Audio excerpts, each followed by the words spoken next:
दिनै सानसेनि रादाबफोरखौ फरायदों आं गेवलां हाजोहारिया रायजोनि बेंगिरि प्रफेसर जगदीश मुखिया दिनै क'क्राझारनि CIT आरो Bodoland मुलुगसोलोंसालियाव नायदिंफैदों। In the next 4-5 years, this university will be compared with any good university in the state. EM Ranjit बसुमतारिया बिटिआरनि थाखाय गोदै जांख्रिथाय एबा स्वीट रेभेलेशन मावथांखिखौ बेखेवनानै होबाय। 7 कोटि रां मोनदों सेंसन आरो बिनि थांखियानो जादों हाग्रानि बेरेखौ माने मौ बेरेखौ लाबोनानै न'आवहाय फिसिनाय।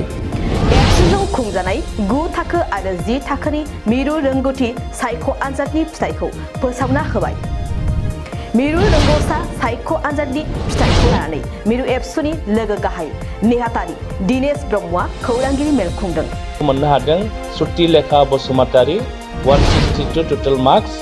चिरां जिल्ला ट्राइबेल संघआ रायजो राजाफोरखौ लानानै हारि मेलानि सायाव जयै सावरायदों। डेम'न्स्ट्रेटआ बेनो जों पिरियडखौ एक्सटेनसन खालामनो थिनगोन आरो जुदि गेप जायोब्ला आरो बेखौनो बिथांमोनखौ आरो खालायबावनो थाखाय जों दाबि खालायगोन।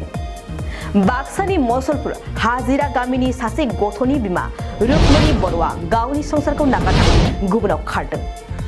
गुरैयै खावलायो दि नोंथांमोना बिसोरखौ बबेबाफोर टिउसन बायोब्ला हमथाना दोनना। क'क्राझार हिनजावसा फरायसालिमायाव 3थि बर' दोरोङारि जानाय आदार मावबादा हाबाफारिखौ खुंफुंदों।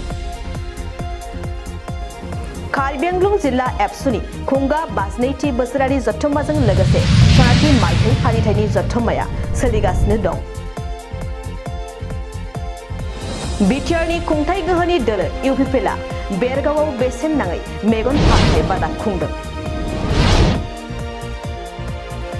बाक्सा जिल्ला बर' थुनलाइ आफादनि 17थि बोसोरारि जथुम्माजों लोगोसे मोनथाम आफादनि जथुम्माया जागायजेनबाय।